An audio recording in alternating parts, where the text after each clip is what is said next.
El escritor olvidado. El escritor olvidado. Había tenido la misma rutina por los últimos 5 años. Se levantaba a las 9 de la mañana, se preparaba un café amargo y, antes de salir de su apartamento, les daba un vistazo a las fotografías y a los libros que colectaban polvo en el chinero. A sus 80 años tenía la lucidez mental que cualquiera pretende y espera tener a esta edad. Tendría que ser la herencia genética de sus antepasados que, a pesar de los años, era una gimnasia mental regresar a las épocas remotas de la vida. Tenía conocimiento y remembranzas que cultivaba canas desde los 20. Y si hoy no tenía cabello, no se debía a la falta de crecimiento de éste, sino que desde los 30 se lo rapaba y lo hacía pasar por calvo. Este día, al igual que los días anteriores, hizo la misma rutina de siempre.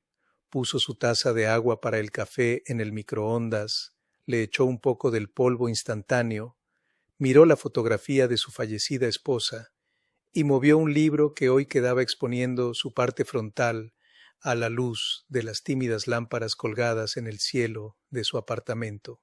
Hoy vivía en una ciudad de los suburbios remotos de los Estados Unidos.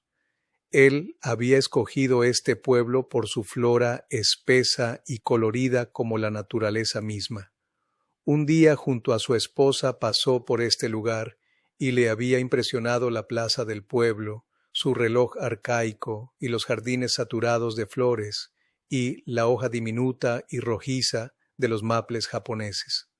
10 años atrás, cuando su esposa murió, vendió su casa y se mudó a este pueblo desconocido, donde nadie en ese tiempo le preguntó su nombre. No podía ya vivir en la casa que un día compartió con la mujer que le acompañó por toda una vida, la mujer que, desde los años mozos, le saturó todo aquel ambiente con el olor de su piel, con la sonrisa escandalosa de su ancestro, y el espacio de cada molécula de aire que respiraba dentro de su casa y en los jardines del solar. La vendió y un día se fue para no ser víctima de los duendes traviesos de la nostalgia. Este lunes se mentalizaba para el combate de las damas chinas, el juego de las damas que aprendió a jugar en su natal El Salvador, como también la euforia del juego de ajedrez, el que nunca se terminaría, al igual que la plática de la política y religión que siempre entablaba con su amigo que conoció en este nuevo pueblo. Era su compatriota, así se identificaban. Se conocieron en la plaza del pueblo, ambos admirando el vuelo de las palomas que hacían sombra cada vez que alzaban el vuelo. Tenían la admiración de la naturaleza en común. Así que en el principio de esta amistad fue el aleteo de estas aves lo que les había unido. Por los últimos 5 años se reunían en la plaza de lunes a viernes, siempre a las 10 de la mañana. Uno compraba el café o llevaba las donas y, aunque siempre apostaban cantidades de dinero en cada juego, 5 años después nunca habían pagado sus respectivas deudas y habían perdido la cuenta de quién le debía a quién. Aquel día, aquel octogenario caminó hacia la plaza en busca de su amigo y sus retos de juego, y en el camino había divisado la flor que cortaría en un jardín para exponerla ante el retrato de su esposa, la cual cada semana era cambiada como una promesa religiosa, aunque a vuestro amigo le faltaba ese enlace religioso. No creía en deidades. Llegó a la plaza, le dio de comer a las palomas y se dispuso a esperar a su amigo ya con el juego de damas chinas listo para el primer movimiento. En 5 años, su amigo, por primera vez, no apareció. Ernesto era de Usulután, en El Salvador. Había vivido en los Estados Unidos desde los años 80, empujado por la guerra de aquella época en su pequeño país. Y al igual que su amigo compatriota, vivía solo, aunque Ernesto nunca se casó, pero mencionaba tener hijos con varias mujeres. Vivía en soledad en su propio apartamento, pero al cual, en 5 años de conocer a su compatriota y amigo de juegos, nunca invitó a su sagrado aposento. Al igual que su paisano, gustaba de la música filosófica, de la romántica y de la chusca, pero nunca la disfrutaron en el mismo tiempo. Se habían encerrado en sus maratónicas horas de juego, en las tertulias políticas y religiosas y nada más. A Ernesto se le veía traer consigo un libro, pero nunca lo mostró ni compartió con nadie, pues parecía que, si no era un libro, era un cuaderno de apuntes, donde tenía y llevaba la estrategia de sus juegos. La pasta del cuaderno o el libro era tan vieja que el título era indescifrable y no se podía leer. Su amigo un día le preguntó por el escrito y él solamente contestó de una manera irónica y misteriosa: «No es un libro, es un tesoro», le dijo. Después de haber esperado una hora a Ernesto sin él aparecer, vuestro amigo se sorprendió y comenzó a indagar acerca del paradero de Ernesto.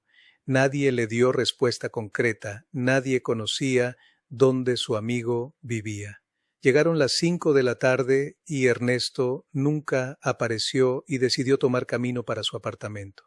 Caminó divisando los maples japoneses, disfrutó todos los jardines del pueblo y había cortado la flor para dedicársela ante la fotografía de su recordada esposa.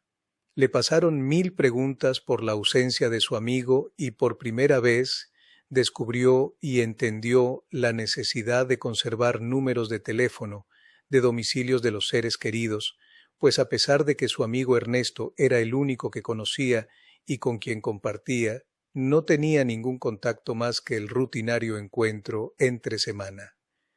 Se le pasó un oscuro y frío presentimiento acerca de su amigo, pero mejor decidió escuchar música y cayó en una profunda e inquieta siesta, la cual se alargó hasta el siguiente día. La mañana siguiente hizo la misma rutina. Después del café hizo todo lo demás, y esta vez uno de los libros que siempre tenía el hábito de voltear quedaba con su parte posterior reflejando los focos. Caminó de nuevo a la plaza, compró 2 cafés en el chalet del lugar, los cuales después de una hora él mismo se vio obligado en consumir. Su amigo no había llegado, esperó, pero esta vez la espera se miraba profundizada en un letargo de incertidumbre. ¿Qué habrá pasado con mi amigo?, se preguntaba. No pasó mucho tiempo cuando vio aparecer a 2 individuos misteriosamente vestidos, chaleco gris y largos, y vio que caminaban hacia donde estaba él. ¿Es usted amigo del señor Ernesto?, le preguntaron. Sí, señores, él es mi amigo, respondió. ¿Nos puede acompañar? Necesitamos hacerle unas preguntas. ¿Le ha ocurrido algo a Ernesto? Lamentablemente, él murió ayer, le contestaron. Le llevaron hacia el apartamento donde vivió su amigo Ernesto, y le contaron los pormenores del caso. Su amigo lo había dejado encargado de su funeral, y le habían dado acceso a sus cuentas bancarias, y aunque no era mucho, era lo suficiente para cubrir los gastos de un servicio funeral.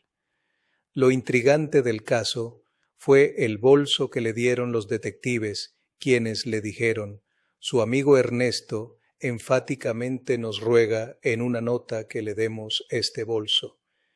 Y aquel hombre encontró el viejo libro con una nota en su interior, la cual leyó cuidadosamente. Mi amigo de tertulias y de maratónicos juegos, siento mucho dejarte con este compromiso, pero eres el único amigo que tengo. Esto debería de ser suficiente para un humilde funeral, pero confío en tu sentido común y en las verdaderas necesidades. Vos sabrás lo que necesitas hacer. En el bolso, ahí está ese libro por el cual muchas veces me preguntaste, el cual realmente no es un libro, es un tesoro. Te lo dejo a ti. Espero que algún día tengas la suerte que para mí fue negada, encontrar a su autor y obtener su autógrafo de este sobre su propio escrito, si es que dicho autor todavía vive. Te lo dejo a ti, querido amigo del alma, y recuerda que no es un simple libro, en realidad fue un gran tesoro para mí. Léelo, y te aseguro que te encantará al igual que a mí me ha encantado. Un libro muy especial, para un amigo muy especial también. Tu amigo, Ernesto. Aquel hombre lloró pues al abrir el libro, cuya pasta estaba deteriorada por las fricciones de las décadas, descubrió que aquel libro que su amigo llevaba a todo lugar y por todo el tiempo, había sido el libro que él había leído en innumerables ocasiones, el mismo libro que, según él, había pasado desapercibido para el resto del mundo, y que había quedado olvidado en las mareas tumultuosas del tiempo. El mismo que él le hizo miles de ajustes, agregándole comas y restándoles puntos, del que dejó de escuchar en el mismo momento que salía de la imprenta, y a cuyos amigos obsequió sin ser víctima de ningún tipo de críticas. Era el libro por él escrito, el del escritor olvidado. Ernesto llevó el libro por doquier, siempre pensando que en cualquier momento se toparía con el autor y obtener la firma de éste. Buscó el paradero del autor bajo su seudónimo y obtuvo el nombre personal, pero nunca imaginó que la coincidencia del nombre de su amigo de tertulias y juegos maratónicos en la mesa de la plaza, de quien sólo conocía su primer nombre, fuese el escritor con quien compartió frente a frente los últimos 5 años de su vida. 40 años después, había alguien quien todavía conservaba el nombre de su obra y recordaba con cariño el nombre del autor. El día del sepelio, aquel escritor lo ungió con palabras y por primera vez desde que se conocieron trató a alguien como un lector. La sala se llenó de recuerdos y versos que impactaron las fibras del silencio, fluyendo como una canción. Aquel día firmaba a sus 80 años su primer libro, a alguien que así lo había deseado. Le escribió una pequeña dedicatoria, la cual terminaba diciendo: «Por vos valió la pena escribir». Cerró el libro y lo puso adentro del féretro y salió caminando, alejándose de la sala, como una idea que nunca existió. Paluca de Perulapán,